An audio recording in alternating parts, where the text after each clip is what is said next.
On va parler maintenant de REER. Hein? Évidemment, c'est la période, si vous voulez encore cotiser, vous avez jusqu'à demain, donc lundi, le 2 mars, pour la faire. C'est la date limite.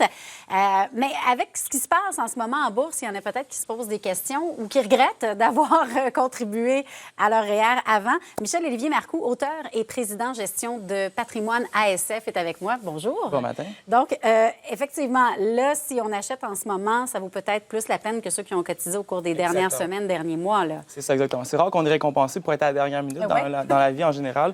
Mais le fait que là, la bourse a descendu dans la dernière semaine pas mal, c'est sûr que ça fait une grosse différence. Puis ça fait que les gens qui étaient à l'avance, qui étaient diligents, qui ont fait leur contribution tôt cette année, ont vu leur contribution REER diminuer un petit peu. Par contre, ça vaut encore de la peine de le faire justement parce que là, c'est à rabais. Quand on va à l'épicerie, quand on va à la pharmacie, on se lance sur les rabais, mais ça va être le cas à la bourse aussi. C'est sûr que c'est plate de voir un petit peu le reste de nos avoirs diminuer, mais ça fait partie de la vie à la bourse, c'est comme ça. J'imagine que ça a été le sujet de conversation dans votre milieu au cours des dernières semaines. Oui, tout à fait. C'est sûr qu'on suivait beaucoup l'avancement du virus et tout ça. C'est quelque chose qu'on savait qu'elle affectait un petit peu les marchés boursiers. Par contre, on ne savait pas à quel point ça allait le faire parce qu'au début, c'était juste contenu autour de la Chine. Mais là, c'est un coup que ça s'est vraiment répandu à travers le monde, qu'il y a eu des cas en Italie, en Iran, tout ça, que là, ça a vraiment fait peur un petit peu. Surtout qu'on voit que ça affecte des événements sportifs, des événements dans le milieu des affaires, tout ça. Fait que c'est là qu'on voit que ça a un plus gros impact que prévu.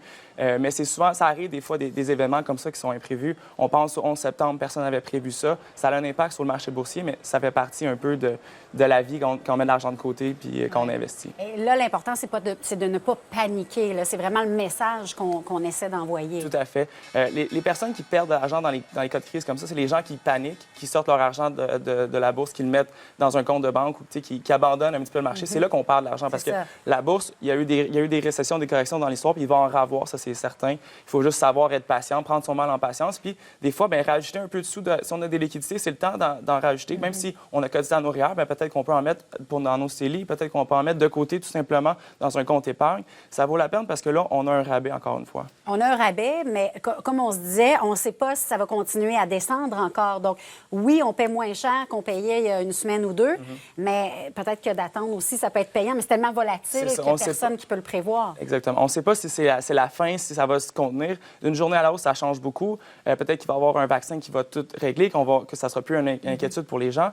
Donc, à ce niveau-là, il faut faire attention parce que oui, on peut attendre. On peut attendre qu'on pense que ça va continuer à descendre. Par contre, ça peut continuer à monter demain matin.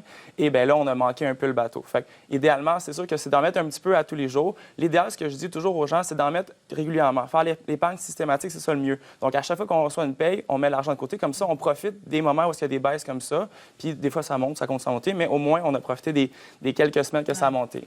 Et là, la dernière crise semblable qu'on avait vue, c'était celle de 2008, là, qui avait vraiment duré dans le temps. Là. Oui, exactement. La crise de 2008, c'est une des plus grosses crises boursières qu'il y a eu. En fait, la crise qui avait autant d'ampleur, avant ça, c'est en 1929. Fait que c'est pas des crises qui arrivent si souvent. C'était vraiment un amalgame de plusieurs facteurs qui ont fait que ça a été une aussi grosse crise.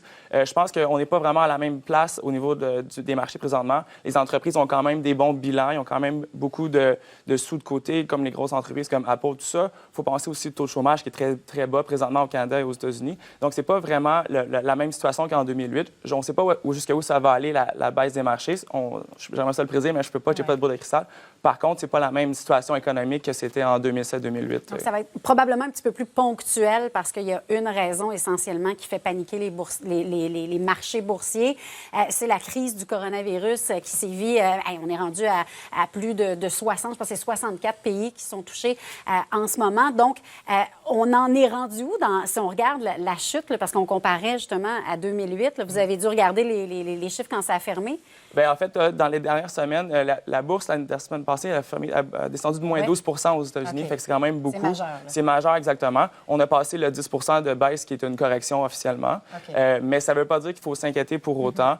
C'est sûr que c'est plate de voir un peu ses avoirs diminuer, mais il faut vraiment essayer des fois d'arrêter de le regarder. Moi, c'est le truc que j'ai... C'est ça, exactement. Parce que si on le regarde à tous les jours, la semaine passée, c'était stressant. Même moi, mes propres avoirs, je ne les ai pas regardés la semaine dernière parce que je me dis ça donne rien, je ne peux pas rien faire. Tout ce que je peux faire, c'est rajouter des sous après ça. Ah non, c'est ça. Donc là, pas de panique. Non. Ça va finir par remonter. On se croise les doigts pour que ça arrive le plus vite possible. Exactement.